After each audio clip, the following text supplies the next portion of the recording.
จับกล้วยก็ถือไหมเขาจับกล้วยตัวนั้นมาพิษเต้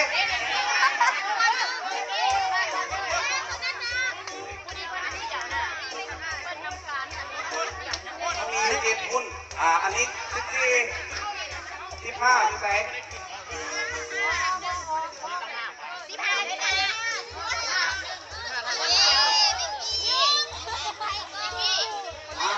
นับออกกันนานเลย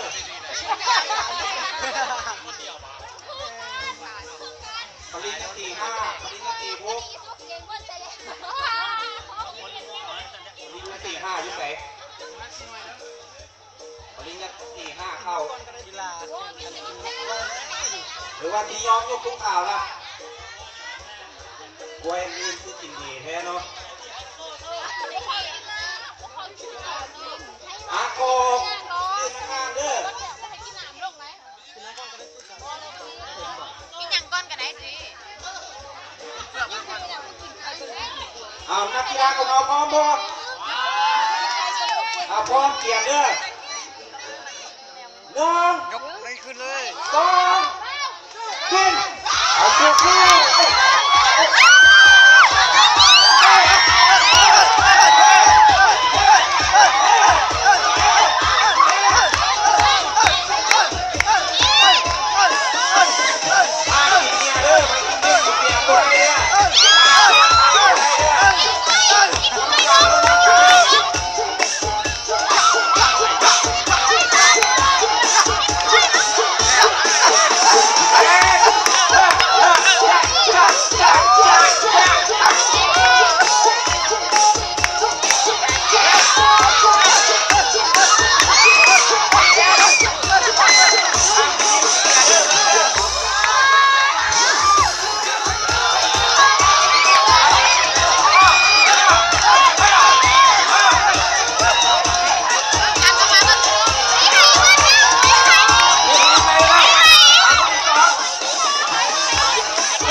นำกันให้หมดเลยเนาะ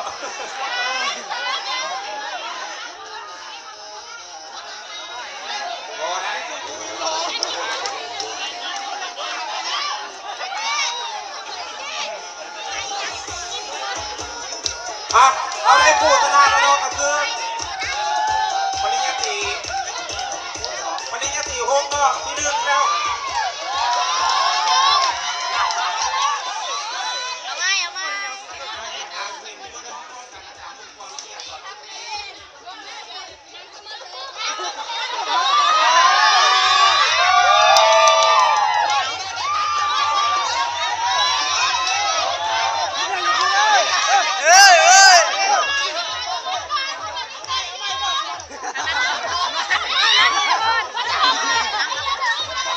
เป็นว่าเมียนท่องยามเลยเมียนตอกที่เงี้ยเด้น้องเขาติดกระเบียบต่อเก็บที่เงี้ยพร้อมกันเนาะนี่เป็นรายการที่2แมน14-1อ่ะ